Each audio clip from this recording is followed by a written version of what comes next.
Bon, on sait qu'on peut tous souffrir de blessures physiques. Ouais. Est-ce qu'on peut souffrir de blessures émotionnelles? Bah oui, essentiellement, je dirais même que c'est les blessures émotionnelles qui génèrent souvent des problèmes à l'intérieur de soi, qui peuvent même se manifester de manière physique. Là, je vais citer la médecine de pointe, la psychoneuro-endocrino-immunologie. C'est un terme un peu savant qui veut dire, en fait, c'est la science qui étudie le lien entre le psychique, notre système nerveux, notre système immunitaire et nos hormones. Et elle montre quoi, cette science? Que un stress, donc un problème émotionnel, peut faire chuter notre immunité, ce qui nous rend sensibles aux virus, aux microbes et aux bactéries. Parce qu'en fait, s'il suffisait que les virus, les microbes et les bactéries soient présents pour qu'on soit malade, on serait tous malades tout le temps. Oui. Pourquoi certains tombent malades et d'autres pas? Pourquoi à un moment donné, pas un autre? Donc, c'est justement parce qu'il y a ce stress qui fait chuter notre immunité et qui nous rend sensibles aux virus et aux microbes et aux bactéries. Et donc, souvent, je dis, quand vous tombez malade, et ça, je cite les propos d'un professeur de psychiatrie, Jacques Besson, moi, je ne suis pas médecin, je suis journaliste. Donc, c'est de dire, finalement, quand on tombe malade, qu'est-ce qui s'est passé juste avant? Qu'est-ce qui m'a contrarié? Qu'est-ce qui a contrarié mes valeurs? Qu'est-ce qui m'a fait du mal? Qui j'ai rencontré? Qu'est-ce qu'on m'a dit? Et qui a peut-être réveillé quelque chose à l'intérieur de moi, qui est de l'ordre d'une blessure ancienne et qui se manifeste sous forme de maladie. Donc en fait, il y a le corps qui nous dit quelque chose. Et donc, voilà, je sais pas, je prends un exemple. Imaginons notre patron nous réprimande. Bon, et on trouve ça hyper injuste. Bon, injustice égale stress, égale chute de l'immunité. Et potentiellement tomber malade. Et potentiellement. Alors vraiment, tu as dit le mot qu'il faut. Mm. Parce que c'est pas systématique du tout. Pour certains, une humiliation va créer une chute de son immunité. Pour d'autres, pas. C'est potentiel. Ça dépend de notre vécu. C'est ce que j'allais dire. C'est lié à nos expériences, Ouais. éventuellement à nos traumatismes ou nos blessures émotionnelles passées. Oui, même tu peux enlever éventuellement. Lié, voilà. Ok. Ouais, bien sûr, à notre enfance, à ce qu'on a vécu, à... Voilà, moi j'ai écrit un livre qui s'appelle Trouver ma place, parce que la question de la place, elle est prépondérante. Et notamment le regard que nos parents ont posé sur nous pendant l'enfance. Est-ce qu'on a été le préféré? Est-ce qu'on a été le moins aimé? Est-ce qu'on a attendu plus? Voilà. Et tu remarqueras une chose, c'est que si jamais... T'as des frères et sœurs ou pas? Ouais, j'ai un grand frère et une petite sœur. Bon. Si jamais tu es le préféré, il peut arriver quelque chose qui est que, inconsciemment, on appuie sur la pédale de frein parce qu'on se dit, si dans ma vie c'est l'éclat total, je vais continuer à leur faire de l'ombre. Mais si tu n'as pas été le préféré, inconsciemment, tu peux appuyer sur la pédale de frein en disant, de toutes les manières, j'ai toujours reçu moins que les autres. C'est marrant parce que je me suis toujours plaint dans mon enfance d'être le pestiféré. Et tu sais que j'utilisais ce mot-là. Sérieux? Ouais, vraiment. Parce que j'avais l'impression, étant donné que je suis l'enfant du milieu, d'être oublié parce que j'ai mon grand frère, le petit prince, que j'adore, hein, on s'entend super bien, et ma petite sœur, la seule fille de la famille. Donc moi, avec humour, hein, j'ai toujours dit, non, mais moi, mes parents m'oublient, etc. etc. Et ben, tu vois, donc, quelque part, ce genre de situation peut créer, encore on est dans le chirurgie potentielle, peut créer une espèce de croyance limitante qui veut dire que, qui se manifeste à l'intérieur de nous en disant, je vais pas, comment dire, quoi que je fasse, il y a quelque chose qui me retient, mais presque quelque chose d'inconscient, où on appuie soi-même sur la pédale de frein en disant, mais de toutes les manières, depuis que je suis née, j'ai reçu moins que mon grand frère et ma petite sœur. Et on reste dans ce schéma-là. Et cette croyance limitante-là, on peut complètement s'en défaire, totalement. Et l'objectif, en fait, c'est d'ouvrir les yeux sur comme ça, des freins, parce que pour avoir une visibilité. Moi, ça a été mon problème. Journaliste, réalisatrice de documentaires, romancière, et pourtant, j'étais invisible complètement. Donc, il y avait quelque chose où je freinais complètement. Qui n'a rien à voir avec le syndrome de l'imposteur, par exemple, ou si on peut y retrouver quelques... Alors, ça peut. Ça peut, mais pourquoi? Pourquoi il se nomme l'imposteur? Peut-être parce que dans l'enfance, tu avais l'impression d'être un imposteur. Donc, bien sûr. Alors, je ne sais pas si tu veux qu'on aborde cette question-là maintenant, mais il y a ce qui se passe au niveau de l'enfance. Et puis, il y a aussi... Ouais, mais ça va faire beaucoup. L'aspect transgénérationnel. Mais déjà, par rapport à l'enfance, il y a des choses dont on peut se libérer. Est-ce que tu veux qu'on aborde un petit peu... Est-ce que tu veux que j'explique un peu comment je fonctionne ou pas du tout? 100%. Bon. 100%. Alors, moi, au départ, j'ai la gagne. Je suis journaliste, je suis réalisatrice. On me sollicite partout. Je suis une des rares femmes à avoir fait des films animaliers. Donc, j'ai filmé les crocodiles, les guépards, les baleines, etc., etc. Donc, j'ai une vie assez riche et épanouie dans le sens où je faisais le métier dont je rêvais, filmer les orang-outans, extraordinaire. Bon. Donc, une bonne réussite. Ouais, une bonne réussite. Tout se passe bien. Je fais le métier de mes rêves.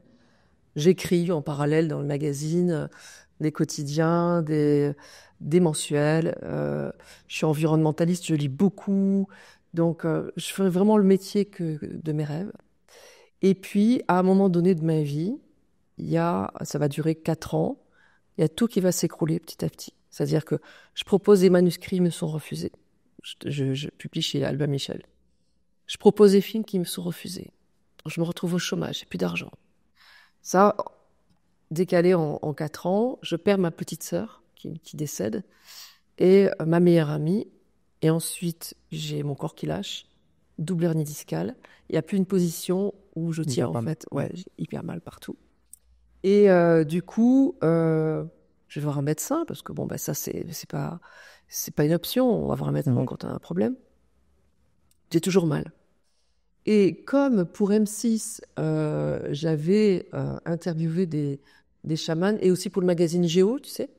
Donc au Kenya, en Namibie, en Australie, au Pérou, j'avais rencontré des healers, donc des guérisseurs, des chamans. Ils m'avaient partagé gentiment leur pratique chamanique. Bon. Moi, j'étais très curieuse, tout ça me passionne, mais en même temps un peu dubitative en me disant, bon, c'est bien gentil, mais je vois pas comment ça peut marcher leur truc. Bon. Donc un peu de curiosité, mais dubitative, tu vois, en disant, bon, non, bon, ça peut pas marcher, quoi. C'est leur folklore, tu vois, bon. Sauf que quand je suis au bout de ma vie, là, au bout de 4 ans, où je suis complètement au bord de la dépression, quoi, bon, et que j'ai mal partout, il me reste plus que ça. J'ai tout essayé, et donc je teste, et ça marche. En 3 mois, je remarche, j'ai plus une seule douleur sans m'être fait opérer. Radical. Donc là, je me dis, ok, c'est incroyable, mais en même temps, mon côté cartésien est là, et je me dis, c'est du bol. Bon. Ça a dû être une vraie bataille mentale de se dire... Ouais, non, c'est du bol. Non, mais direct. Je me dis, c'est du bol. Ouais, direct, c'est du bol. Bon. Mon mari, à l'époque, me dit, mais partage dans un livre et tout. Je dis, non, c'est du bol. Légitimité zéro. Sauf que là, Nassim, tous mes proches m'appellent, des collègues, journalistes, des voisins, des cousins, Natacha, est-ce que tu peux m'aider? J'ai une douleur au dos, je vais me faire opérer, j'ai 80% de chances de finir paraplégique. Est-ce que tu peux m'aider? Natacha, tu peux m'aider, ma fille anorexique, etc. Bon, je suis journaliste. Je suis étonnée qu'on me demande ça, tu vois. Je partage avec eux ces rituels un peu étranges et ça marche. Et là, statistiquement parlant, je peux pas me dire... C'est de la chance. C'est de la chance. C'est plus, ça marche plus. Donc, je vais proposer des ateliers de 2016 à 2019. 30 personnes à chaque fois. Et là, à ma grande surprise, j'ai des médecins qui viennent se former, des psychiatres, des infirmiers, des psychologues. Et moi, donc des scientifiques qui font l'effort de s'ouvrir aussi à ça. Mais complètement. Et je sais jamais, moi, qui vient. Quand je fais le tour de table, tu vois, en disant, je suis étonnée, tu vois. Et là, je me dis, waouh, mais il y a un vrai outil. J'ai la chair de poule, je me remets dans cet état. Et donc là, je me dis, ok, donc là, il faut que j'écrive un livre pour partager auprès du plus grand nombre. Donc j'écris La clé de votre énergie et 22 protocoles pour se libérer émotionnellement, sauf qu'on est à quelques semaines du confinement. Et là, Covid, donc pas de promo, rien. Sauf que les gens sont seuls, ils peuvent pas sortir, ils vont mal. Parce qu'en fait, quand tu t'arrêtes, Bien sûr. tu te rends compte que tu vas pas bien. Tant que tu es dans le feu de l'action, moi je suis un cheval au galop, donc si tu veux, il a fallu que mon corps me dise stop. Sinon, je me rends pas compte que je vais pas bien. J'ai perdu ma petite sœur, j'ai perdu, tu vois, bon. Donc les gens vont mal, ils cherchent des solutions et il y a un bouche à oreille de fou qui sort. Et il trouve la tienne. Et la clé de votre énergie, et ça devient un best-seller, juste par bouche à oreille. Après, il va y avoir les médias un an plus tard, quand le Covid va arriver. Mais j'ai des personnes qui l'ont acheté 10 fois, 12 fois, 15 fois, qui l'ont offert à tous leurs enfants, etc., etc. Bon. Ça montre bien que le bouche à oreille, Ouais. c'est tellement puissant et ça prouve aussi que ceux qui l'ont acheté, Ça ils ont trouvé ce qu'ils cherchaient. Ça marche pour eux, voilà. Et donc, il y a donc 22 protocoles. Ce sont donc des rituels chamaniques, énergétiques, que j'ai transformés en protocoles pour nous, pour que ça soit plus digeste, plus compréhensible, pour que les personnes un peu cartésiennes disent, OK, finalement, c'est très simple. Et d'ailleurs, c'est marrant. Alors, il y a le protocole 5, qui est un reset énergétique que tu fais lorsque tu as vécu une épreuve. Bon. Tu le fais une fois, tu le fais plus jamais, tu le refais que si tu vis une épreuve. Et il y a... Donc remise à zéro. Ouais, oui, exactement. Et il y a un médecin, comment il s'appelle, à Angers, François Stéphan, je crois. Il témoigne sur mon site. Bon. Il dit, j'ai vécu quelque chose de très très dur à 18 ans. Et je sais que j'ai perdu énormément d'énergie parce que je suis en fatigue chronique depuis. Bon, il est médecin, il joue au tennis, il a une bonne activité, mais il est en fatigue chronique. Il me dit, je lis votre livre, le protocole 5, donc qui est ce reset énergétique. Je l'apprends par cœur. Écoute, c'est médical, moi, ça me viendra pas l'idée. Bon élève, ouais, tout. Mais tu vois, voilà. Il apprend par cœur. Bon. Et là, il me dit, je suis sur ma chaise, en train de réciter le truc, et je me trouve, mais nul. Je me dis, mais mon pauvre gars, t'es en train de devenir schizophrène. Tu parles tout seul sur ta chaise. Au secours. Il me dit, j'arrête. Bon. La journée se passe. Il est 2h du matin. Il me dit, ma femme n'est pas là. Elle me dit, j'arrête pas d'y penser. Je le fais dans mon lit. Et il me dit, et là, je sens physiquement quelque chose qui rentre. Il me dit, même presque à travers ma colonne vertébrale. Moi, quand je le fais, je sens rien. Lui, il sent. Bon. Et il me dit, cette fatigue chronique, elle a disparu. Et le truc dingue, elle me dit, c'est que mes proches en sont rendus compte. Ma fille, qui vient nous voir tous les 15 jours, m'a dit, papa, t'as plus la pêche qu'avant. Et il dit cette phrase assez hallucinante. Il dit, c'est tellement simple que j'aurais aimé qu'on me l'apprenne en cours de médecine. T'as même pas besoin d'apprendre par cœur, il suffit de lire les phrases. Donc, il y a des resets pour récupérer notre énergie. Et il y a aussi des protocoles, le 9, c'est pour ça que j'en parle, pour revisiter notre passé, notre enfance, quand on a comme ça des croyances limitantes, des autoblocages. Et donc, par rapport à cette histoire de où je suis le préféré, où j'ai été le pestiféré. Bon. Pour s'en libérer, petit protocole de 9 qui consiste en quoi? C'est hyper simple. C'est de revisiter le passé en l'améliorant dans notre tête. Et comment ça marche? Parce que moi, j'aime bien comprendre, scientifiquement parlant, comment ça fonctionne. Donc, il faut revisiter les souvenirs qu'on a de notre enfance, c'est ça? En les embellissant. En les embellissant. Tu vois? C'est que, et le seul fait de se raconter l'histoire embellie, notre cerveau va l'intégrer comme une réalité. Comment et pourquoi? Parce que Giacomo Rizzolatti, c'est un chercheur de l'université de Parme. Il a travaillé, il a montré qu'en fait, on avait des neurones miroirs. Les neurones miroirs, c'est ce qui permet en fait aux enfants, quand tu fais ça, ils font ça. D'accord? Bon. Mais ça permet aussi, donc le mimétisme, mais aussi les neurones miroirs. Il a mis en évidence que notre cerveau n'était pas capable de faire la différence entre quelque chose de vécu et quelque chose d'imaginé comme étant réel. Je m'explique. Si je bois... Quelque chose de réel. Hyper réel. Ouais. Il y a des parties de mon cerveau qui se sont, si j'avais tu vois, des capteurs, qui se sont allumés et qui correspondent à l'action de boire. Tu n'as pas bu. Non. Les mêmes, si tu avais des capteurs sur ton cerveau, les mêmes endroits se seraient mis à s'allumer aussi, même si tu ne bois pas, grâce à ce phénomène miroir. Ok. Parce que tu m'as vu boire. Ok. Si maintenant, je te donne une boule de polystyrène, prends-la. Je la prends. Ok.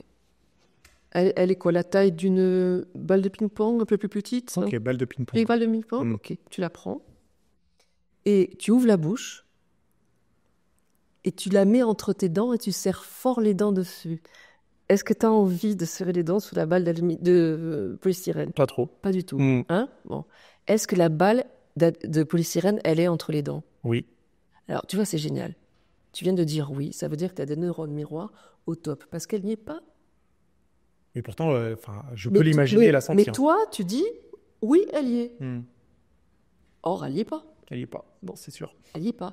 Et si on met une balle d'aluminium, on sent le côté métallique. Si on met, tu vois, et ça, on vient donc de prouver que notre cerveau ne fait pas la différence entre quelque chose de vécu et quelque chose d'imaginé comme étant réel. Il n'y avait pas de balle polystyrène dans ta bouche. D'accord ? Donc, grâce à ce principe de visualisation, ce que l'on va imaginer de notre enfance, en le réembellissant, notre cerveau et notre corps va l'intégrer comme une réalité. Exemple. Un jour, j'ai un jeune homme, 23 ans, qui vient me voir, et c'était le petit ami de ma belle-fille, chanteur, et il me dit... Moi, tes protocoles, ça m'intéresse parce que figure-toi que je fais de la musique, je pense, bon niveau. Mais je trouve pas le succès et j'ai pas la reconnaissance que j'attends. Bon. Alors, je dis, une absence de reconnaissance, ça peut venir d'un phénomène d'invisibilité, d'un phénomène d'une croyance limitante comme quoi on se sent pas légitime. Et ça peut venir aussi d'une forme de culpabilité. Il me dit, les deux premiers ne me parlent pas, la culpabilité, ça me parle énormément. Et une espèce de culpabilité presque de vivre. Je dis, ok. Je dis, est-ce que tu peux chercher un événement le plus lointain possible où tu as ce sentiment de culpabilité? Elle me dit, je l'ai tout de suite. Je dis, j'ai 4 ans. Mes parents sont dans une maison, dans notre maison, ils sont en train de se disputer. C'est l'horreur. Ils se sont pas rendus compte qu'ils ont fermé la porte. Je suis dehors, j'ai 4 ans. Il fait nuit. C'est l'hiver. Le choc. Il a froid, il est seul, il est dehors. Il est abandonné, complet. Il me dit, je hurle. Personne n'entend. Mes parents n'entendent pas. C'est horrible. Et il me dit, je prends un gros caillou que je jette de toutes mes forces et je casse la fenêtre. En haut. Mes parents descendent à toute vitesse et je reçois une torgnole de mon père qui me fait décoller. Horrible. Horrible. Ce pauvre, c'est pas sa faute. Ouais. C'est monstrueux. Monstrueux. Voilà. Et je lui dis OK. Et donc là, je lui ai proposé de faire le protocole 9 qui est de revisiter l'événement. Mais comment tourner ça en un événement positif? Alors, justement, je lui dis, maintenant imagine que ton père descend, t'as mis cette gifle, il se met à genoux en face de toi, et il te dit, qu'est-ce que je viens de faire? Mais qu'est-ce que je viens de faire? C'est ma faute. C'est notre faute. On est tellement en train de s'engueuler qu'on t'a oublié. Et quand je pense que cette culpabilité va faire que tu vas appuyer sur la pédale de frein plus tard pour t'empêcher de trouver cette lumière, mais j'ai honte. J'ai honte et je te demande pardon.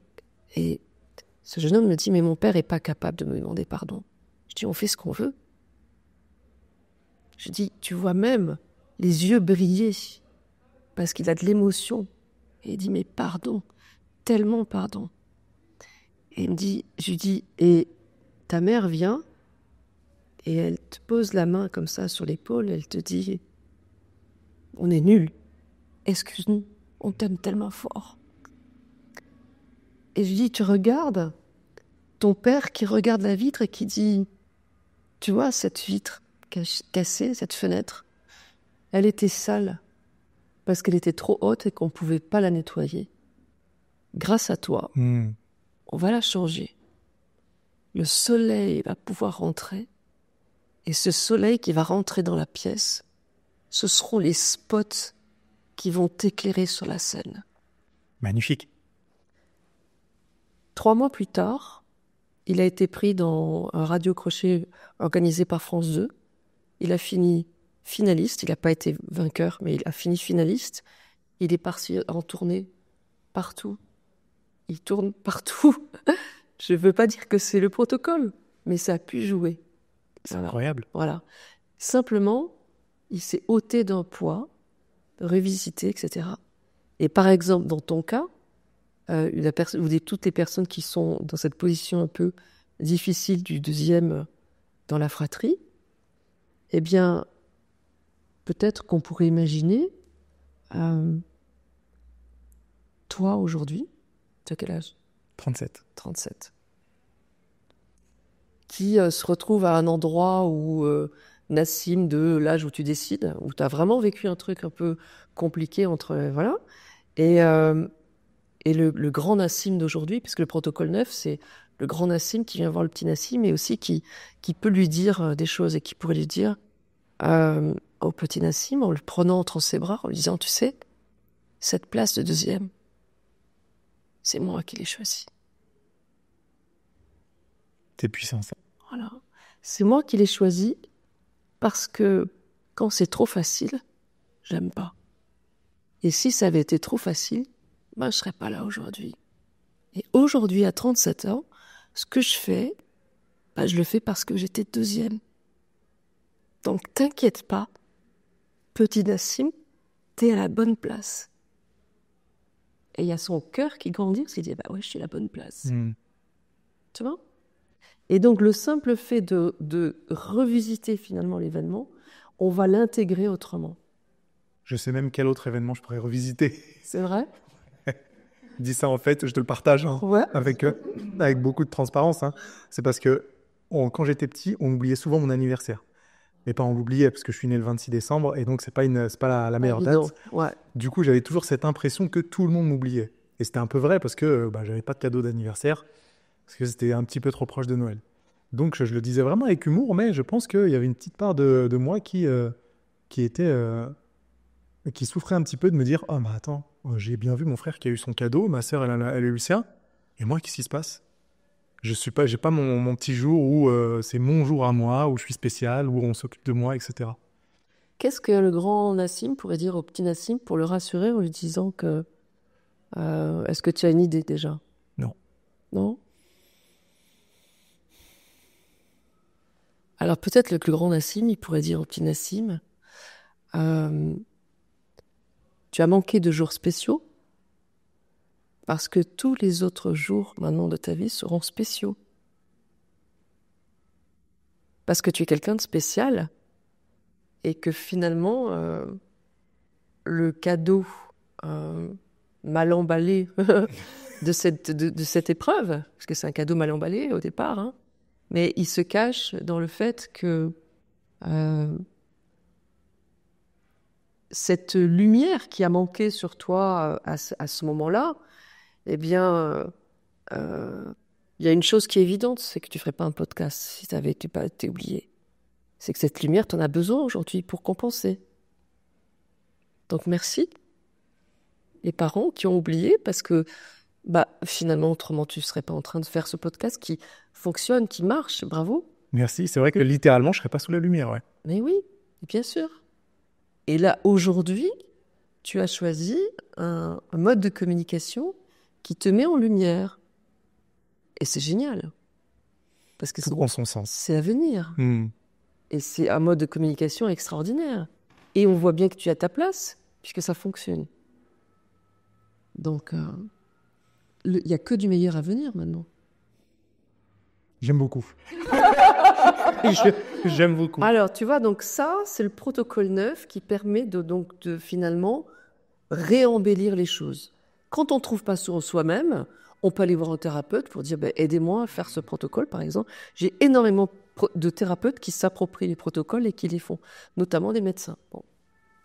Ou sinon avec soi-même ou avec un proche, un copain, une copine, une sœur, un frère, bon, ou un partenaire de vie. Bon. Et donc ça, c'est une première chose qui permet en fait d'apaiser les douleurs de l'enfance. Et après, il y a des choses, parce que pour certains qui nous écoutent, ils vont dire, tiens, moi, l'enfance, non. J'ai été choyée, mais non, ni plus ni moins, ça va, tout va bien, etc.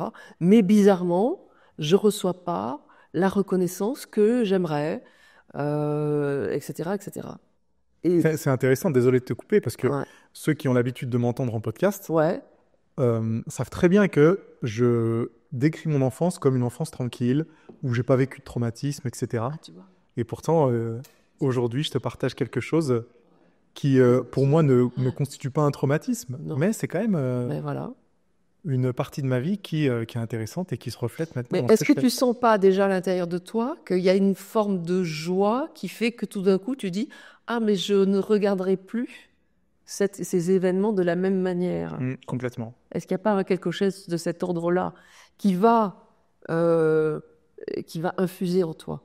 En fait, c'est simple. Quand tu as dit « j'ai manqué de lumière avant et que maintenant je suis sous la lumière », pour moi, c'était, tu vois, ça clique. Ça clique. Ouais, direct. Tu as utilisé la bonne formulation pour que chez moi, ça soit complètement marqué au fer chaud et que là, c'est... Mais ouais.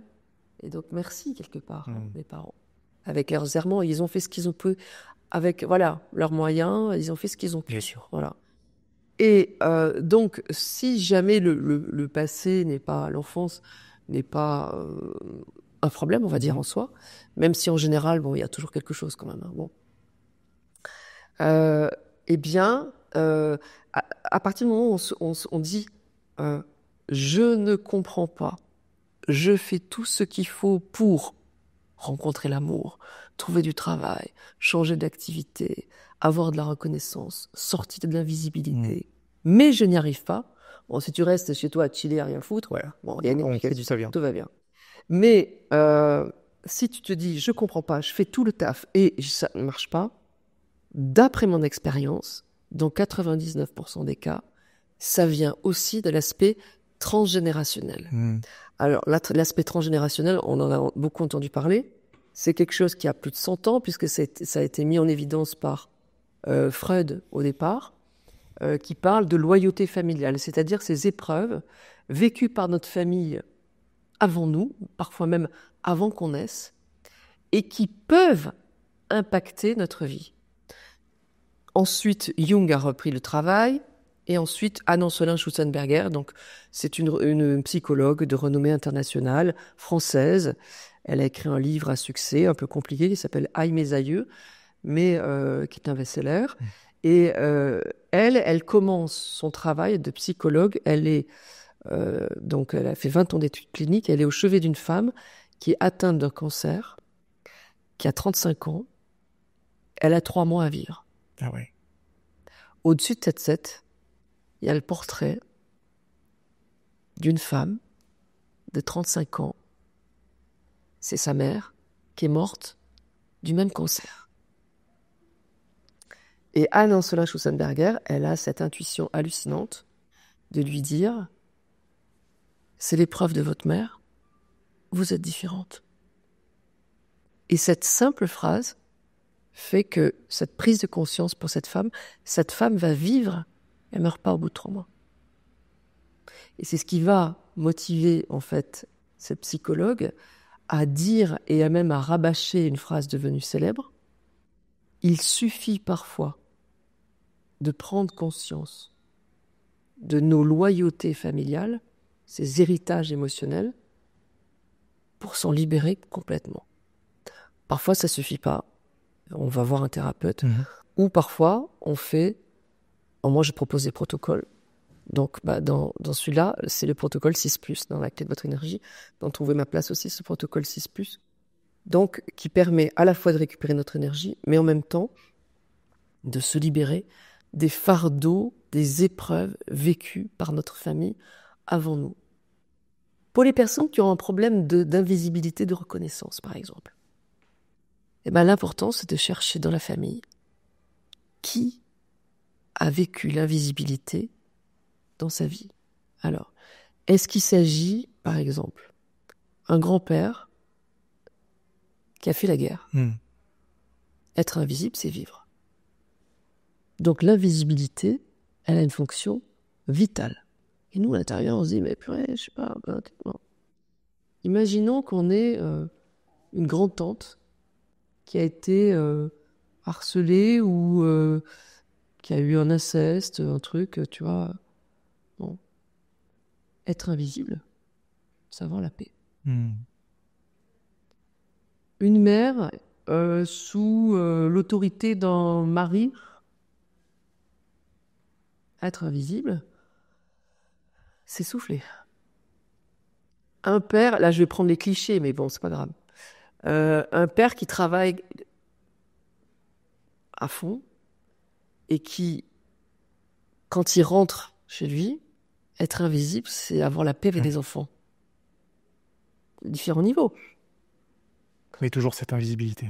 Et du coup, moi, dans ma famille, il n'y avait pas moins de 12 personnes pour qui l'invisibilité était, tu vois, joker. Donc, ben moi, je suis romancière. Tu vois, Albin Michel, je veux dire, c'est pas non plus Tartampion, quoi, tu vois. Bon, j'ai Robert Laffont aussi avant, récit, bon. Réalisatrice pour France Télévisions, je fais 6 prime time pour M6, des 90 minutes, tu vois. Je suis journaliste, j'écris pour Géo, je devrais, voilà. Il n'y a pas un journaliste qui m'appelle. Rien. Invisibilité totale. Et un jour, je suis en pique-nique avec une amie. Et je lui dis, purée, mais je ne comprends pas. Et elle me dit, bah, comme ta grand-mère, en fait. Juste cette phrase honnête, parce qu'elle me connaît hyper bien. Elle me dit, rappelle-toi, elle me dit, tu découvres ta grand-mère quand ton grand-père meurt. Elle a 75 ans. Avant, je la vois pas. Invisible. Tu vois, invisible. Alors, j'ai pas eu le rituel à l'époque. Si, je vais le découvrir 6 mois plus tard. 6 mois plus tard, je le fais sans rien dire à personne. RTL m'appelle le lendemain pour un roman qui est sorti 6 mois plus tôt. Un roman. Alors, ça n'a pas tout résolu. Parce que du coup, je me suis mise en chemin en disant, OK, je vais chercher toutes les personnes qui ont, vécu l'invisibilité, qui n'ont pas eu la reconnaissance. Tu vois, j'ai un oncle, qui est aussi mon parrain, premier prix du Conservatoire à l'Opéra de Paris en tant que baryton. Gros succès, il lance un disque et puis tout d'un coup, plus rien. Il n'a pas eu la reconnaissance qu'il espérait. C'est pas un problème d'invisibilité, mais c'est qu'il n'a pas eu la reconnaissance. Bing, protocole 6+ avec lui. Tu vois. Et après, si les protocoles ça parle pas aux gens, ils vont voir un thérapeute. Chacun choisit sa thérapie. Sur le transgénérationnel, il y en a plein. Bon, chacun trouve sa came, ce qui lui parle. Et moi, c'est en faisant les uns après les autres toutes les personnes que tout d'un coup, je suis devenue visible. Que je suis passée sur France 2, que j'étais invitée, que j'ai fait Libération, que j'ai fait, toutes les télévisions, les JT d'M6. J'ai été interviewée partout après, et que le livre est devenu encore plus best-seller. Et je suis maintenant j'ai été traduite en 12 langues, dont le mandarin, le turc, le russe, l'anglais, l'espagnol, l'italien, le portugais, etc. Il n'y a plus d'invisibilité. Il n'y a plus d'invisibilité. Je n'ai pas changé dans mon activité. J'ai juste sorti des fardeaux qui ne m'appartenaient pas. Et tu vois, ce soir, je joue à Lyon, puisque j'ai lancé un spectacle, un one-woman show, où je propose 2 rituels totalement inédits qui sont le pas. Justement pour se libérer de cet aspect transgénérationnel. Que le public peut expérimenter pendant le spectacle ? Ouais. Je vais faire un exercice. Enfin, je fais plusieurs exercices, mais il y a un exercice pour prendre conscience de nos loyautés familiales. Parce que justement, parfois, simplement prendre conscience, ça permet de s'en libérer. Et puis après, je propose 2 rituels justement pour s'en libérer. Pour ceux que ça intéresse, il suffit de taper Caramba, c'est mon producteur. Donc, comme un carambar, mais sans R. Natacha Calestrémé. Et dans 15 jours, disons, fin janvier, début février, on va avoir toutes les nouvelles dates qui vont être proposées. Donc, Paris, Trianon, etc. Je joue à Bruxelles aussi. Je fais le Cirque Royal, 1600 places. Un peu de stress. Là, par contre, l'invisibilité, elle est plus possible. Non, j'ai plus de stress. J'ai plus de stress. Ce soir, on est 1200. Voilà, donc c'est génial parce que finalement, il se passe beaucoup de choses et pour ceux qui ont envie peut-être de tester des choses avant peut-être de faire il y a aussi le spectacle, même si on connaît pas mon travail, on peut expérimenter. Totalement.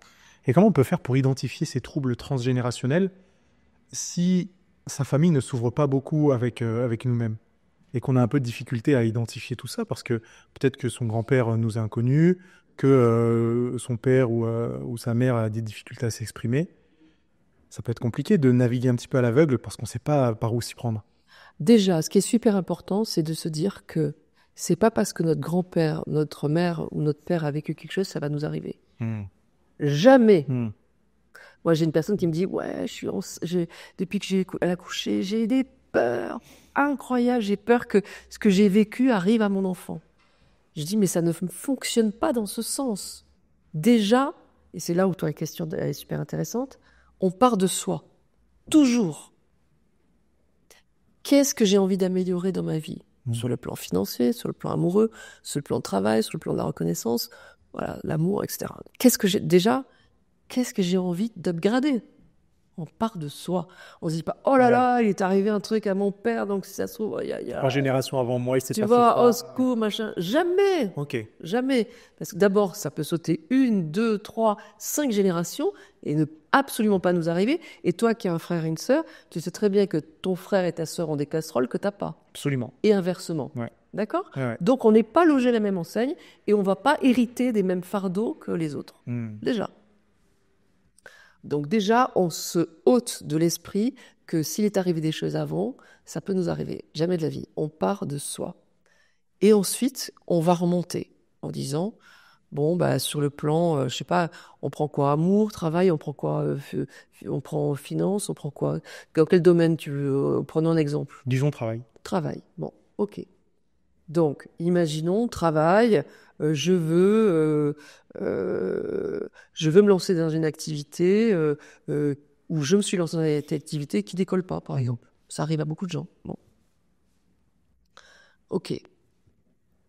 Ma mère avec le travail. C'était comment ? Ma mère n'a pas travaillé. Ok. Peut-être qu'elle aurait aimé travailler. Bon, contrariété au niveau du travail. Ou bien, ma mère a travaillé, mais peut-être qu'elle aurait aimé garder les enfants. Contrariété au niveau du travail. Eh bien, protocole 6+, avec la mère. Déjà, bing. Le père, au niveau travail, comment il est ? Est-ce qu'il a fait le métier de ses rêves ? Oui, non, on ne sait pas. Bon, imaginons oui. Ouais, mais il s'est crevé à la tâche. Ou bien il n'a jamais eu de reconnaissance. Bon, alors on va dire, voilà. Ou bien, ok, il a fait un métier qu'il aimait bien, où il a réussi, il a repris par exemple l'affaire familiale, mais au fond, il se rêvait photographe, ou musicien, ou one-man show, enfin j'en sais rien, tu vois.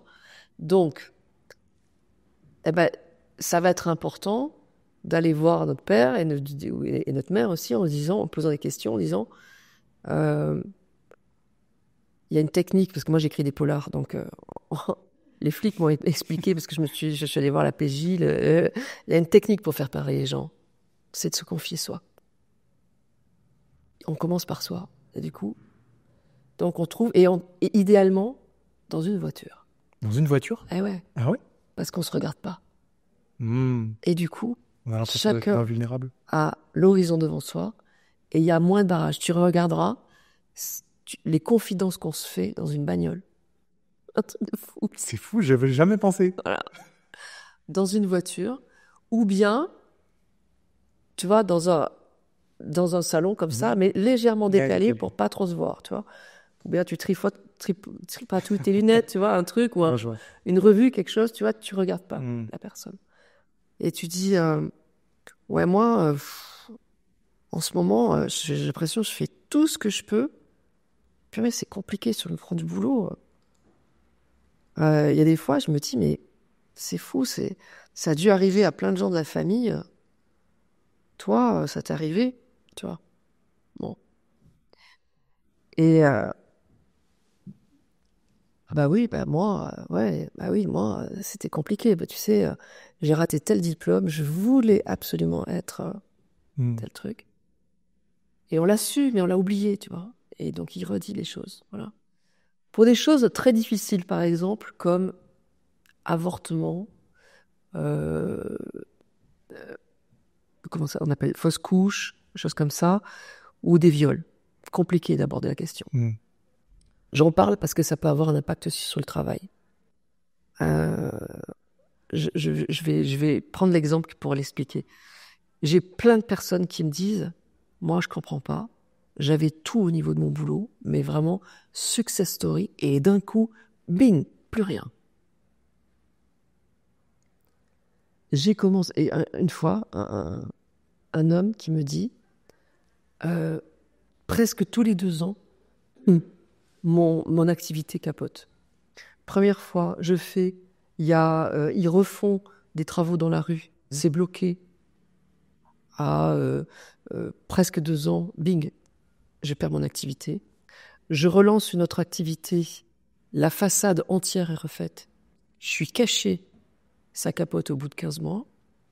Et la dernière fois, je lance mon activité, Covid, ou presque 2 ans, bing, ça s'arrête. Et là, je lui dis, il y a cette récurrence de date, presque 2 ans. Jung, c'est le premier qui montre sur ses loyautés familiales en disant, il y a des dates anniversaires, il faut faire attention à ça. Oui. Ouais. Des choses qui reviennent. Donc, c'était pas anodin le fait que les périodes soient équivalentes. Voilà, il faut faire attention à ça. Et je dis à ce monsieur que je connais pas, je lui dis, qu'est-ce qui s'est passé dans votre famille à presque 2 ans? Le mec s'effondre en larmes. Parce qu'il réalise à ce moment-là. Ouais. Il me dit, j'ai appris quelque chose il y a peu de temps. Je croyais que j'étais l'aîné. En fait, je suis le deuxième. Mon père a eu un enfant, sauf qu'ils étaient dans une secte. Et l'espèce de gourou a bougé L'enfant qui mange à 18 mois. Presque 2 ans. Presque 2 ans. Je lui dis, l'univers, avec cette série d'épreuves, de cadeaux mal emballés, comme j'aime dire, à presque 2 ans, est venu vous dire qu'il y a un fardeau émotionnel que vous portez sur vos épaules qui ne vous appartient pas. Donc, je dis, vous allez faire ce protocole 6+ avec votre père. Je dis, en plus, je suis sûre et certaine que le fait que vos entreprises capotent au bout de presque 2 ans, vous vous sentez d'une culpabilité incroyable, alors que c'est pas votre faute, le ravalement et machin, c'était pas lui, le Covid, c'était juste pas lui. Et il me dit, oui, j'ai une culpabilité immense. Je dis, comme votre père. Donc, transgénérationnel. Transgénérationnel à fond. Donc, protocole 6+ avec le père, et maintenant, et son activité, c'était il y a plus de, presque, maintenant, ça fait presque 5 ans, tout va bien. Étonnant quand même. Bon, donc, tout ça pour dire que, poser la question, est-ce qu'un enfant est mort? Est-ce qu'un enfant a été, est-ce qu'il y a eu une fausse couche? Est-ce qu'il y a eu une interruption de grossesse? C'est des trucs dont on parlait pas. Et il n'y avait pas de système pour, donc, on a mis une chape de plomb, etc. Bon. Et poser la question, si je dis par exemple à une femme qui serait là, est-ce que vous avez fait une interruption de grossesse? Je suis absolument sûre à 100% d'avoir à peu de choses près, non. Même si elle en a eu. Est-ce que dans votre famille, il y a eu quelqu'un qui a perdu un enfant? Oui, mais je ne sais pas qui. Fin de non-recevoir. Alors que si je dis, dans toutes les familles, il y a des interruptions de grossesse et des fausses couches ou des morts de jeunes enfants dans toutes les familles. On peut même prendre un exemple. Tu te rappelles de Karima? On va prendre un nom comme ça. Sa mère, 3 fausses couches. Je me rappelle pas. Oui, 3 fausses couches. Toi, combien? Ou dans notre famille, c'est qui? On peut pas dire non. Ouais. Toi, combien? Bah moi, il y a eu une fausse couche, moi, il y a eu une interruption de grossesse, moi, il y a eu ceci, cela. Et chez nous, il y a qui la grand-mère. Voilà. Et les infos, elles sortent sûres. Et donc, voilà. Et ça permet de se dire que finalement, il y a eu une âme qui s'est incarnée de manière très courte, qui n'a pas eu de visibilité, qui n'a pratiquement jamais donné de prénom, souvent, qui n'existe pas. Et nous, on n'existe pas. Ouais. Tu vois? Donc, on part à la recherche des infos et on pose des questions comme ça, ouvertes, où la personne n'a pas le loisir de répondre oui ou non, en disant dans toutes les familles, il y a eu des viols, dans toutes les familles, il y a des incestes. Chez nous, c'est qui? Voilà. C'est terrible, mais il faut dire ça comme ça. Bah oui, un oncle, oui, etc. Bon, voilà. Donc, on pose ces questions-là et on cherche les infos. Ou bien, dans toutes les familles, il y a des difficultés sur le plan financier. Tout le monde a connu la pauvreté à un moment de sa vie. Grand-père, c'était à quel moment? Ouais. Et toi, c'était le moment où tu as eu le plus peur de pas gagner d'argent, c'était à quel moment? Tu peux pas répondre non. Ou le moment où, sur le plan du boulot, ça a été le plus compliqué, c'était quel moment, toi? Voilà. Et du coup, l'ouverture se fait, etc. Tu vois, ça m'aide. Parce que moi aussi, je vois des difficultés et du coup, ça m'éclaire et je me dis, on réalise qu'on est différent, quand c'est pas notre fardeau. Et rien que cette prise de conscience, elle peut aider à s'en libérer complètement. Et donc, ça veut dire que la solution, elle réside déjà dans le fait d'être au courant de tout ça. Voilà, de partir aux infos, mener l'enquête. C'est un travail long. Tu vois, moi, au moment où ça va être difficile. Voilà, au moment où je fais mon rituel avec ma grand-mère qui était morte à l'époque, on le fait seul, l'exercice de visualisation dont on parlait tout à l'heure, mon corps l'intègre comme une réalité. Ça résout un problème, RTL m'appelle, ça résout pas tous les problèmes parce que je dois mener ce travail d'enquête pour chercher les informations. Voilà. Et il y a des fois, au hasard de discussion, je me dis, mais purée, je savais pas que tel grand-père, il avait vécu ça, ou tel oncle. Faut pas oublier les oncles et tantes. Donc voilà, on cherche les informations. Et alors, il y a des personnes qui me disent, ouais, mais moi, j'ai une famille dysfonctionnante, j'ai mis 30 ans ou 20 ans à m'éloigner d'eux, je ne vois pas revenir, c'est trop compliqué, etc. Surtout pour poser ce genre de questions. Voilà, tu vois, bon. N'empêche que un bâtiment, il est solide si les fondations, elles sont possibles. Elles sont solides. Donc, revenir vers les parents qui dysfonctionnent, c'est quand même aller essayer de consolider les fondations. Alors, quand les parents sont atroces, il y en a plein. Bon. Là encore, soit on travaille avec un thérapeute, un psy, un hypnothérapeute, un sophrologue, ce que l'on veut pour travailler sur cette relation, pour essayer de comprendre que finalement, dans cette vie-là, il y a deux manières de voir les choses. La première, c'était de se dire que dans l'épreuve qu'on vit, tous les problèmes viennent des autres, de la société, du patron, de nos parents, de l'ex, des microbes. Est-ce qu'on peut éradiquer la planète des microbes? Non. Est-ce qu'on peut changer de parents? Non. Est-ce qu'on peut tuer l'ex? Il ne fait pas. Ça ne se fait pas. Donc, cette vision des choses, elle sert à rien. Et il y a une deuxième vision des choses qui est de dire, j'ai quelque chose à comprendre, une blessure émotionnelle il y a longtemps, qui n'est pas résolue et que je peux résoudre, et que quelque part ma vie, c'est ouvrir les yeux sur le fait que c'est ma mission d'âme d'une certaine manière. Ma mission d'âme, c'est de réparer l'enfant qui a vécu les choses dures avec les parents dysfonctionnants. Et de se dire que finalement, moi je dis toujours, quand on vient dans une vie et qu'il se passe que des merdes, excusez le terme, c'est qu'on a une boîte à outils à côté, quoi. Et moi, les personnes, ils me racontent leur vie, je te dis franchement, Nassim, je me dis, mais c'est Zola, quoi. Zola. L'horreur. Et souvent, je dis aux personnes, je leur dis, vous n'avez pas remarqué que vous avez un truc un peu spécial par rapport aux autres? Alors, je vais un petit peu sourire, je dis, une intuition, quelque chose, des petits frissons qui courent sur les bras à certains moments. On dit, ah ouais, elle est si, ben voilà. Vous avez un petit truc en plus, parce que vous avez beaucoup de trucs en moins, et ouvrir les yeux sur cette capacité que vous avez en plus, c'est fantastique. Moi, s'il m'arrive pas tous les problèmes que j'ai en 4 ans, jamais je suis devant toi, jamais je vends des livres à 1 million d'exemplaires. Jamais. Ça n'arrive pas. Ouais. C'est parce que j'ai vécu ces épreuves. Donc, voilà, ma grande phrase, c'est « l'épreuve est un cadeau mal emballé ». Eh ben, si on a des parents qui dysfonctionnent, c'est horrible de dire que c'est un cadeau mal emballé, parce qu'il y a quelque chose qui peut s'expanser, qui peut prendre jour, qui peut prendre la lumière différemment parce qu'on a beaucoup souffert et qu'on a trouvé des ressources à l'intérieur de nous pour les mettre en avant. Et tu penses qu'on peut être la génération qui met fin à ces traumatismes ou problèmes transgénérationnels? Est-ce que ça vaut le coup d'ailleurs d'y mettre fin?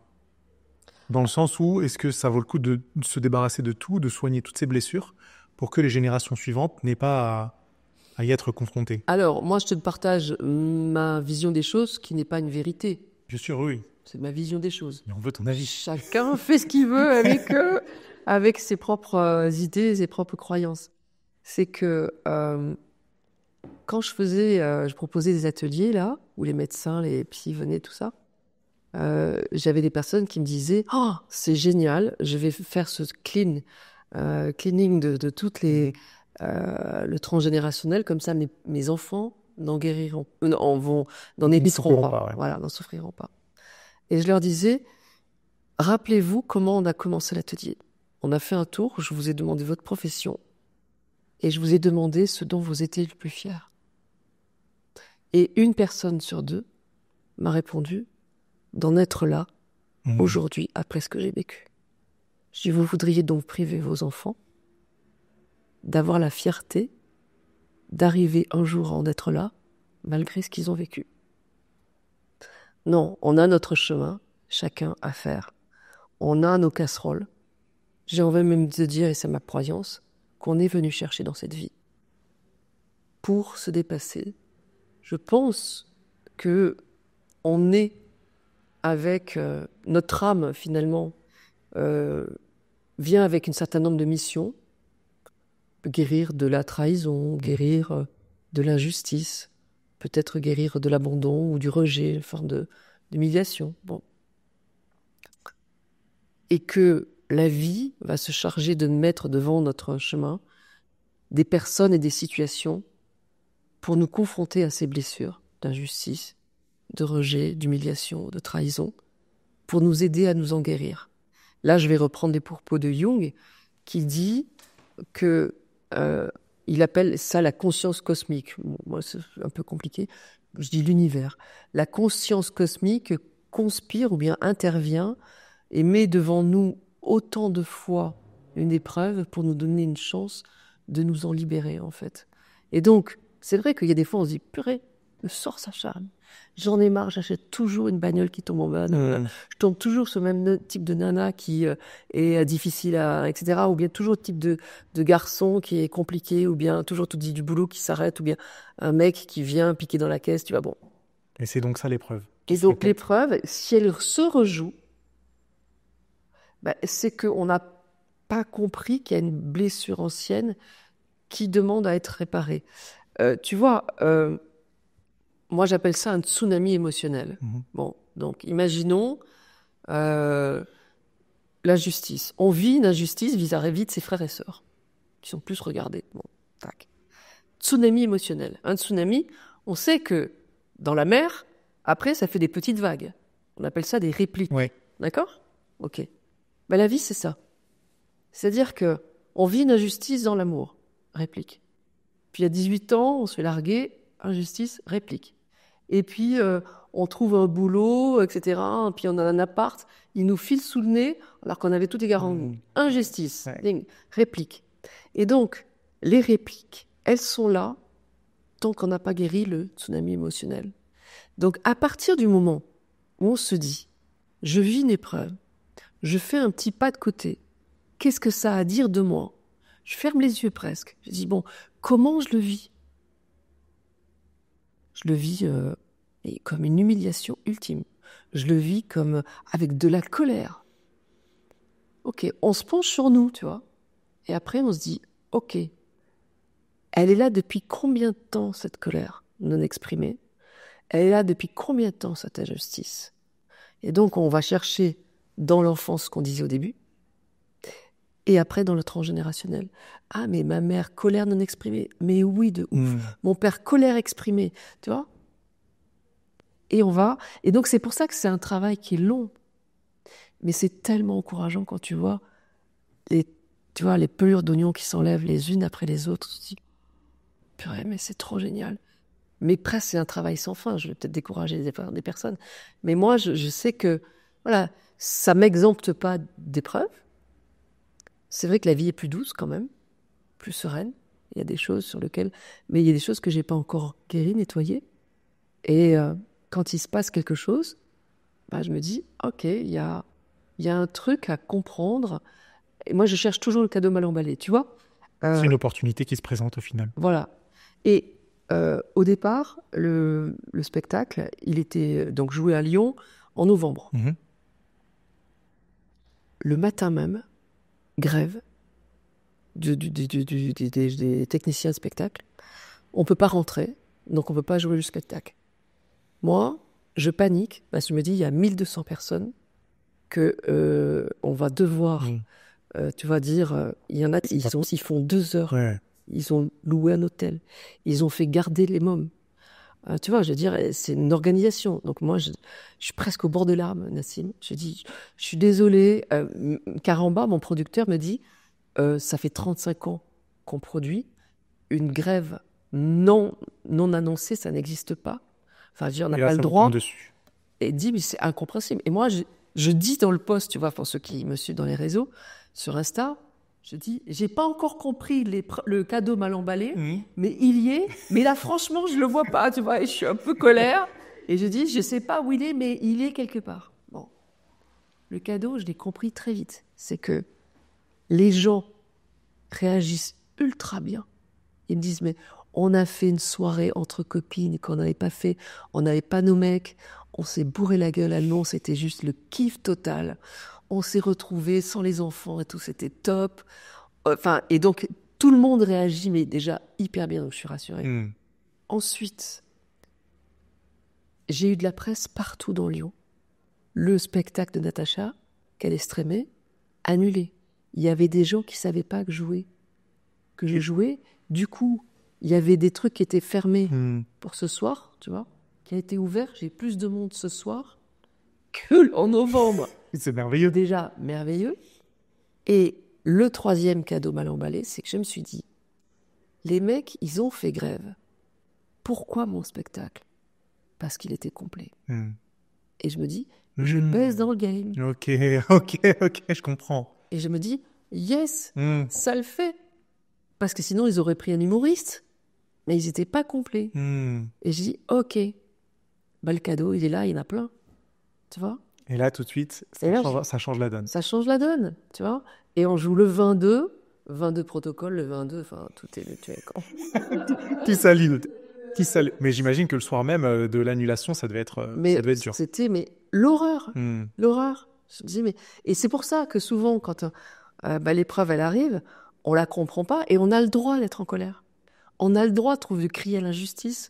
On a le droit de crier à la trahison si on se fait plaquer, etc. et tout ça.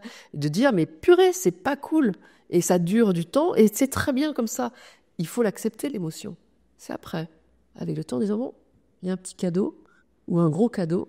Que je n'ai pas encore vu. Voilà. Tu vois, moi, au moment où je passe le bac par correspondance, je travaille et je veux devenir kiné. Je passe le concours kiné.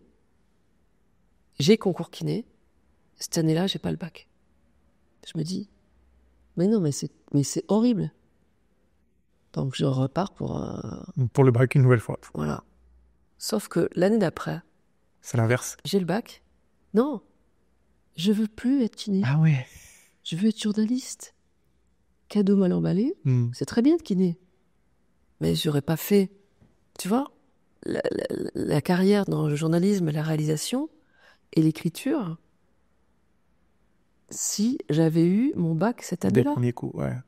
Donc, mais au moment où je l'ai, mais je crie à l'injustice totale. Surtout qu'en plus, je passe l'oral et je prends physique, chimie et biologie parce que c'est mes matières phares et je me balade. Je tombe sur un sujet que je connais ultra bien.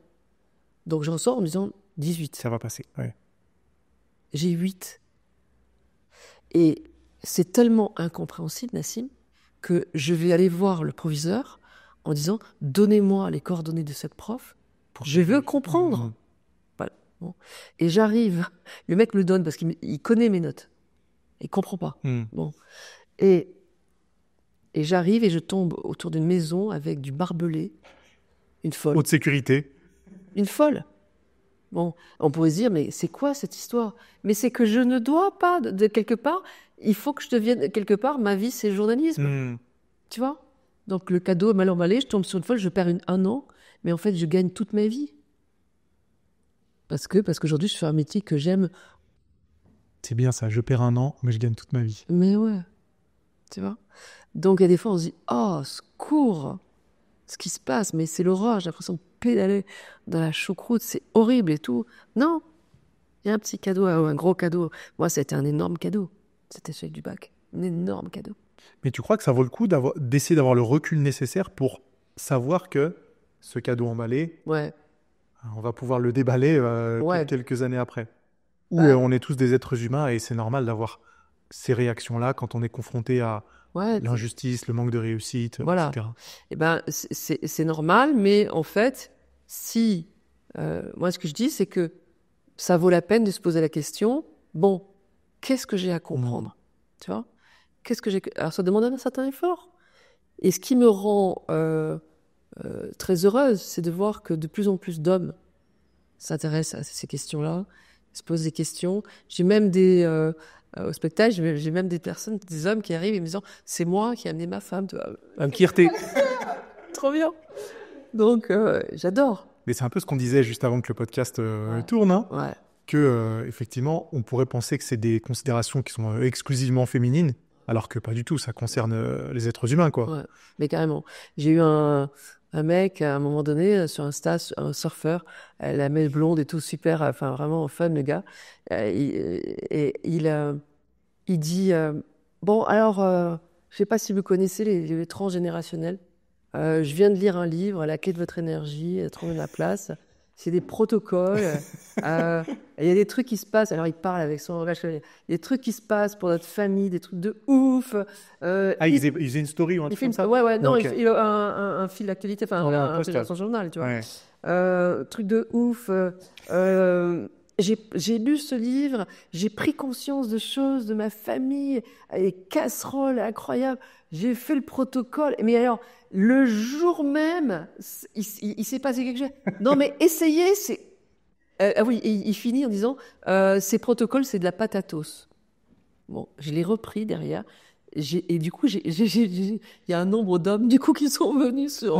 ouais, grâce à ce gars. C'est fantastique. Ouais, c'est génial. Donc oui, ça concerne tout le monde. Ça concerne tout le monde. Et franchement, ça vaut tellement la peine de se poser la question en disant ok, qu'est-ce que ça met en évidence, comment je le vis, etc. Et puis de chercher, voilà, est-ce que le tsunami émotionnel, et c'est là où on peut se faire aider par un thérapeute, tu vois, en allant voir quelqu'un en disant bon, bah, j'ai un gros sentiment d'injustice, voire de colère sur une absence de réussite, mais j'essaie de chercher par rapport à mon enfance, j'arrive pas à trouver l'événement, etc. On va voir quelqu'un qui va poser des questions, etc. On va trouver petit protocole derrière, et puis, tu vois, donc, et on n'a pas besoin d'apprendre par cœur, il suffit de lire. Ouais, c'est aussi simple que ça. C'est aussi simple que ça. Paf, on le pose, on met le truc et on lit, et puis youpi. Voilà. Comment on peut faire face à la résistance, je mets des gros guillemets, de se plonger dans ce genre de protocole? Parce que toi aussi, c'était un peu ton expérience de se dire non, ça peut pas marcher. C'est une question. Ou c'est quelque chose de scientifique. Comment on fait face à cette résistance? Quand il y a la résistance, c'est que c'est pas le moment. Tu vois, il y a des personnes qui me disent, moi, votre livre, il sert de cale-pied. C'est pas vrai. Non, ou bien, tu sais, j'ai ma table de chevet, il est à côté. Ça fait 2 ans qu'il me sert de cale-pied de ma table de chevet. J'ai dit, mais c'est très bien. C'est que c'est pas le moment. À un moment donné, ça sera évident. Parce qu'on dira, mais là, j'ai envie. J'ai vraiment envie. Et les gens se disent, ouais, mais j'ai super envie, mais je sens que je suis pas prête. Écoutez-vous, quoi. Écoutez-vous. Parce que ces rituels énergétiques, n'empêche que c'est assez puissant et qu'il faut être prêt.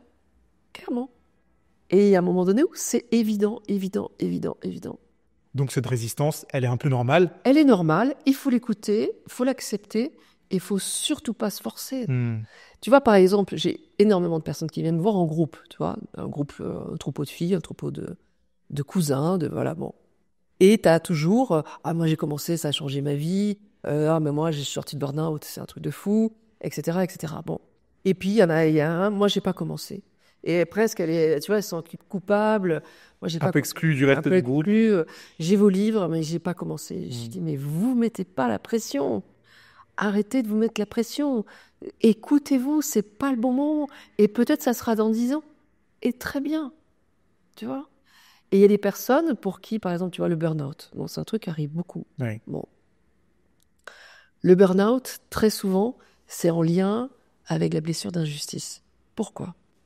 Parce que finalement, chaque blessure, on nous la fait vivre, on la fait vivre aux autres, et on se la fait vivre. Et l'injustice, quand on se la fait vivre, c'est qu'en fait, on ne se rend pas compte qu'on s'épuise. Moi, j'ai beaucoup d'énergie. Donc le piège, c'est que je ne me rends pas compte que j'en perds. Et il y a des gens qui sont à donf, non-stop, tu vois, branchés sur le 220. Et au moment où ils se rendent compte qu'ils n'ont plus d'énergie, c'est trop tard. Burn-out. Donc, dans 90% des cas, les personnes qui ont fait un burn-out ou qui sont en train d'en faire un, ils ont la blessure d'injustice. Déjà. Et la blessure d'injustice, elle est terrible parce que on est tellement injuste envers soi-même que le premier réflexe, c'est de dire non, je n'ai pas de blessure.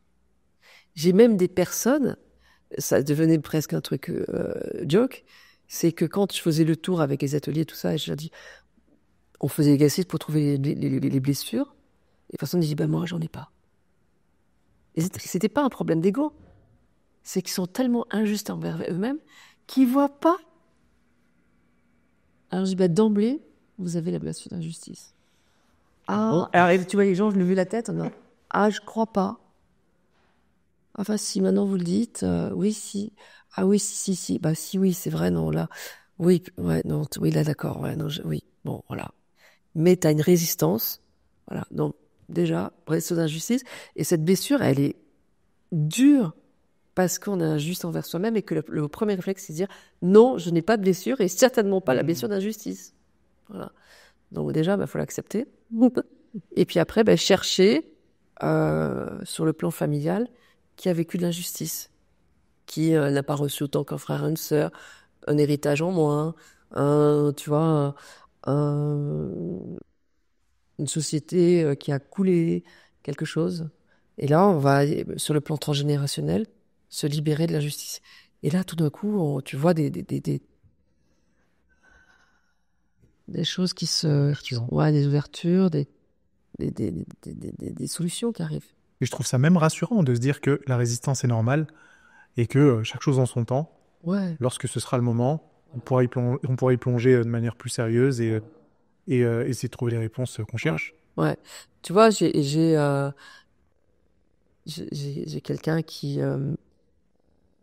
Fabrice Midal, je vais le citer, avec qui j'ai fait un podcast, qui a énormément marché. Il est venu à mon spectacle à Paris, tu vois. Bon. Et il est convaincu à 2000% par les protocoles, parce qu'il m'a connu avant. Il me connaît depuis très longtemps, il est éditeur. Donc il a vu quand j'étais invisible.com et comment aujourd'hui Bon, Tout a changé. Ouais. Voilà, même dans la rue, on me reconnaît, tu vois. Je suis pas une star, loin de là, hein, je suis pas du tout en train de dire ça. Mais j'ai des gens qui viennent me voir, tu vois, en me disant, je vous connais. Bon, et donc il sait d'où je viens. Il sait, bon, il est archi convaincu. Bon, et il est venu au spectacle et ces rituels que je fais faire justement pour lâcher le transgénérationnel, il les a fait à fond, tu vois. Parce que il était prêt, que c'était le bon moment pour lui. Je sais pas s'il a fait des protocoles, etc. Mais ça regarde chacun. Chacun. C'est important de s'écouter et se dire, je suis pas obligé de faire comme tout le monde et de le faire quand ça sera le bon moment. Le médecin dont on parlait tout à l'heure, au moment où il le fait, il dit non, et puis le soir à 2h du matin, il le fait. Ça change. Pour lui, c'est le bon moment. Et question peut-être un peu personnelle, mais est-ce que tu estimes que c'est ta mission de pouvoir permettre aux gens de prendre conscience de ces blessures émotionnelles et de leur offrir une possibilité d'en guérir? Je te remercie pour cette question. Je pense que ma mission, la première avant tout, c'est de traduire en langage simple et compréhensible et cartésien, parce que moi je suis carré, le bizarre. Aujourd'hui, tu as des personnes qui sont scientifiques, cartésiennes, etc. Et puis tu as des personnes qui sont, entre guillemets, tombées dans la soupe du bizarre, et ça part en dérive sectaire, c'est du grand n'importe quoi. Bon. Et presque, moi, ils me font plus peur, bien plus peur que les personnes qui sont très cartésiennes, qui me disent non, jamais, voilà, tu vois. Donc, moi, j'ai pas envie de m'adresser aux personnes qui sont déjà convaincues. Je suis déjà convaincue. J'ai envie de m'adresser aux personnes qui sont en chemin, qui sont en difficulté, comme moi je l'ai été, et qui cherchent des outils pragmatiques, simples, à la portée de tous. Et l'avantage, c'est que tu peux les faire seul. T'as pas besoin d'un thérapeute, t'as pas besoin de quelqu'un. Tu peux les faire quand tu veux, dans ta salle de bain, à 4h du mat, si tu veux. Bon. Et donc, ma première mission, je dirais que ça a été de réconcilier la science et une forme de chamanisme, quelque chose, l'énergétique qui est impalpable, difficile à concevoir. Faire en sorte que ça devienne entendable.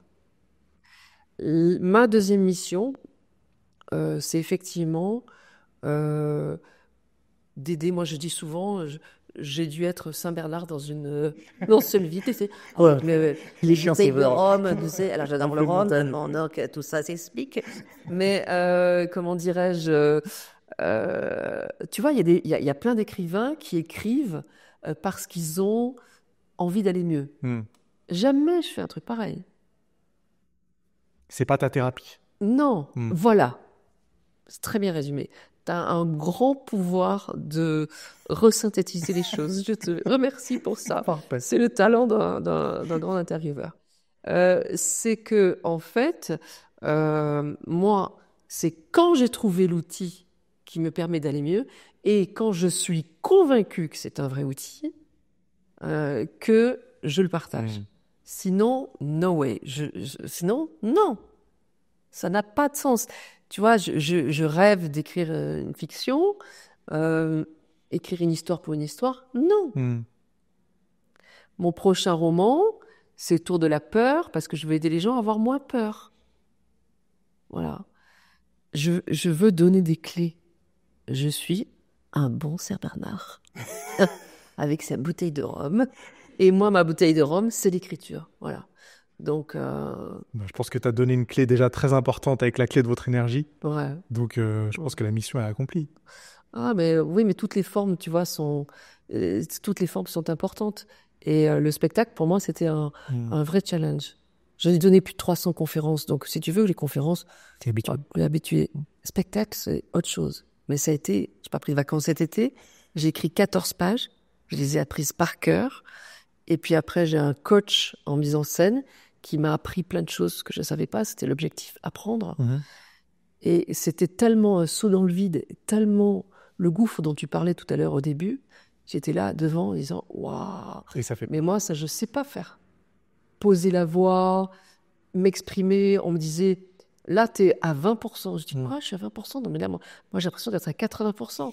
Non, elle me dit, si tu pousses pas la voix, ça oblige les gens à venir chercher, et donc ils vont se fatiguer, tu vois. Et il y avait des codes que je connaissais pas, donc il a fallu il y a eu des positions. Moi, je marchais tout le temps, et quand tu marches, bah, tu perds les gens, etc. Donc, plein de choses que je connaissais pas. J'avais l'impression qu'il fallait habiter l'espace. Oui, tu l'habites, mais autrement, tu vois. Bon. Du coup, je me suis focalisée sur quelque chose qui était tellement nouveau que j'ai désappris mon texte. À 10 jours de la première, Nassim, Stress. je n'avais plus rien.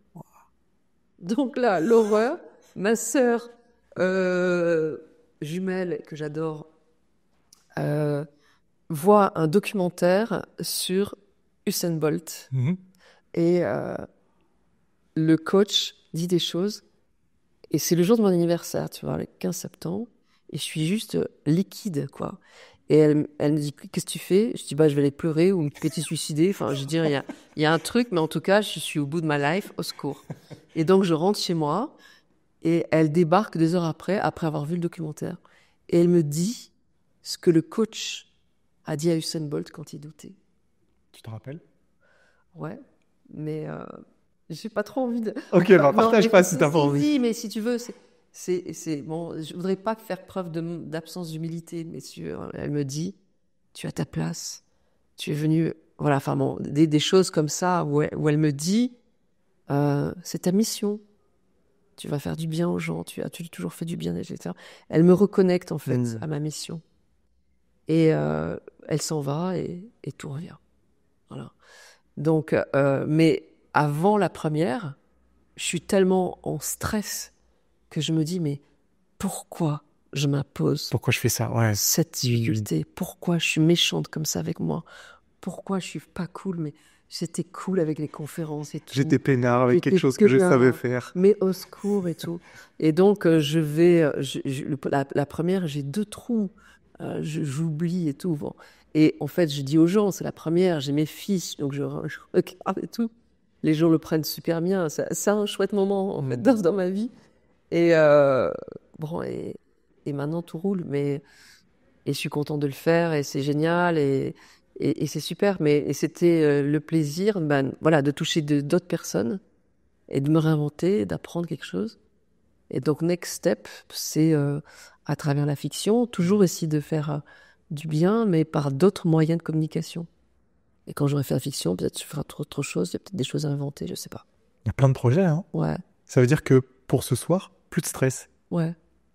Ouais, il y a plus de stress. C'est agréable d'y aller sereinement comme ça. Ouais, non, c'est chouette. Jamais j'aurais pris un podcast avant. Oui, tu m'étonnes. Non, voilà. Donc, j'ai mon propre magazine aussi, tu vois. Je suis rédactrice en chef de Femmes Actuelles hors série. Donc, hier, on était en shooting toute la journée. J'ai interviewé. Je m'occupe de la grande interview, tu vois, forcené de boulot. Tu vois, c'est merveilleux. Ouais. C'est merveilleux parce que tu en parles en plus avec beaucoup de décontraction. Ouais. Et on sent la maîtrise. Non, la maîtrise, non, le plaisir. Le plaisir. Voilà. Et je m'occupe beaucoup de mes parents qui vont pas bien. Donc, bon, ça, c'est très, très prenant. Voilà, mais aussi, c'est comme ça. Dans la vie, à un moment donné, on doit s'occuper de nos parents aussi. Donc, c'est sûr. Voilà. En tout cas, je suis content que tu aies pu partager ta mission avec nous. Merci. C'était une discussion incroyablement enrichissante. Merci, Nassim. Vraiment, merci pour tes questions, pour les partages de ton intimité, parce que c'est plus agréable pour moi si on peut prendre des choses concrètes. J'aime bien jouer le jeu. Qui parle aux gens. Et je t'avoue que même si j'étais intimidé au début, je me sens en confiance. Ça va, tu... Ouais, ça va. Donc c'est cool de pouvoir partager avec ça, et en plus ça fait du concret. Et je suis certain que ceux qui écoutent ou ceux qui regardent, ils pourront se retrouver un petit peu. S'identifier d'une manière ou d'une autre, dire bah tiens, moi c'est un peu comme ça ou un peu différent. Ça me parle, voilà. Donc un immense merci. Et si c'est pas le cas, ils sauront commander les clés de votre énergie. Voilà. De toute façon, on mettra toutes les infos dans la description. Ouais, tu sais. Alors, il existe en format normal. Ça, c'est le format collector qui est vraiment joli. Qu'est-ce qu'il est beau. Il est beau, hein. Il est magnifique. Ouais, voilà. Donc ça, c'est en format normal, il est un peu moins cher. Mais voilà. Et puis sinon, il y a Trouver ma place, qui est la mise en pratique de tous les protocoles, et notamment sur le plan transgénérationnel, et qui existe en poche à 9,20 €. Alors là, ouais, ce serait dommage de s'en priver. Voilà. De toute façon, on laissera toutes les infos dans la description et même les liens de commande directement. Tu sais, on publie sur YouTube et sur toutes les plateformes de streaming. Super. Donc là, on a la totale. Génial. Merci encore, Natacha. Merci beaucoup, Nassim. Et puis, à bientôt. À très bientôt. Merci à tous d'avoir visionné cet épisode avec Natacha. Je vous réserve d'autres épisodes. Il y en a un qui s'affiche juste ici. Il sera personnalisé en fonction de vos choix et de vos envies. Donc allez le visionner, je suis sûr qu'il vous plaira beaucoup.